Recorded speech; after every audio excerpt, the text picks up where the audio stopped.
तर ॲक्च्युली व्हिडिओची सुरुवात जी आहे ती वेगळी आहे, थोडी बोरिंग वाटेल तुम्हाला, पण एंड मात्र विसरू नका, कारण आज माझा अहो म्हणजे रोहित आज काहीतरी बनवणार आहे आणि तो फर्स्ट टाईम असं कॅमेरामध्ये प्रॉपर येणार आहे.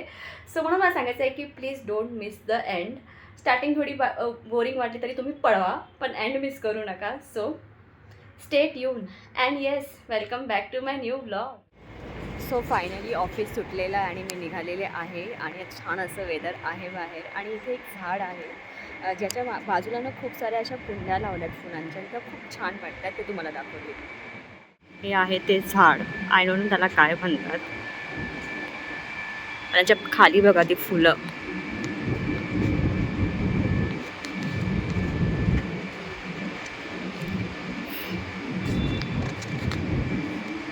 फारच सुंदर वाटतं.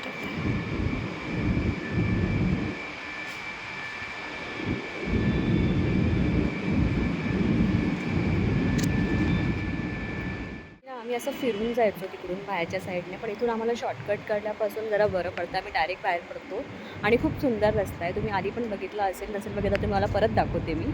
खूप छान वाटतं या रूटने जायला, म्हणजे आणि पटकन पण पोचतो आम्ही.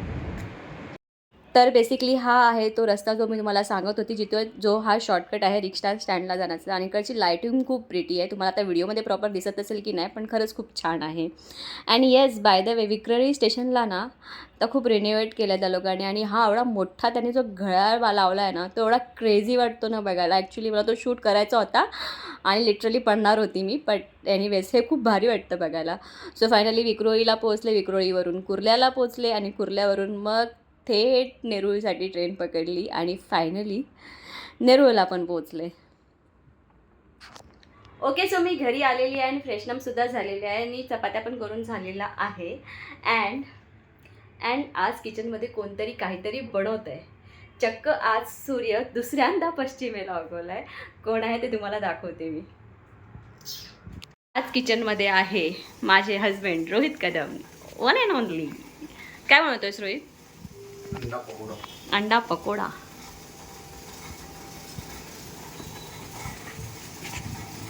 अंडी कट करून घेतलेली आहे. आता याला काय करणार आहेस? बेसन घेणार आहे.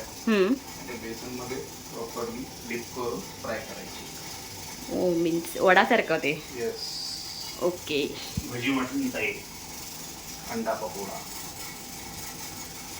बेसिकली आमचा रात्रीचा स्नॅक्स होणार आहे, राईट? हा, कारण की तू ऑफिसवरनं लेट आलीस ना. ऑफिसवरनं लेट काय आली? टायमिंगच तो आहे. हा, मग तेच ते, पण तुझं टायमिंग डिनरच्या टायमिंगला येतेस ना ऑफिसवरून. मग तू काय करणार तसं. ठीक आहे, कॅरी ऑन. हो, आता बेसन घेतो मी. मी येते रेसिपी शूट करायला.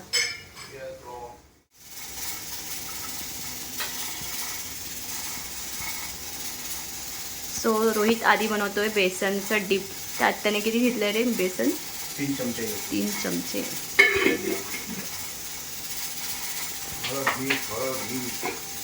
कुकरच्या आवाजाला इग्नोर करा, राईस होतोय साईड बाय साईड. ॲडिंग लाल तिखट.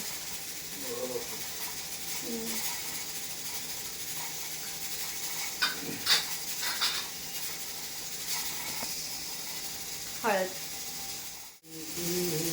खूप कमी टाकलं. हो, टाकते मी थोडा. तसं मी रेग्युलर कुक नाही आहे ना, तर त्यामुळे हो जाएगा, हो प्रिकॉशन हे हो जाएगा वगैरे काही नाही. व्हायचं काही नाही. लग्नानंतर दुसऱ्यांदा योग दिलाय तुझ्या हाताने खायचा. है ना. हां, आज तुझं नशीब चांगलं होतं. फोर. हो, कोण लागेल आता आपल्याला. तर रोहितने इथे 4 अंडी पकोडे जे आहेत ते तळून ठेवलेले आहे आणि बाकीचे आहेत ते इथे होत आहेत. Well done Rohit, I am so proud of you. Thank you. Very good, very good. जेवताना मी परत नाही का? अजून ते असं काहीतरी जरा डिझाईन केलं असतं आपण. ओके, सो हे असं रेडी झालेलं आहे. मी एक जस्ट टेस्ट करते. छान बनवलं.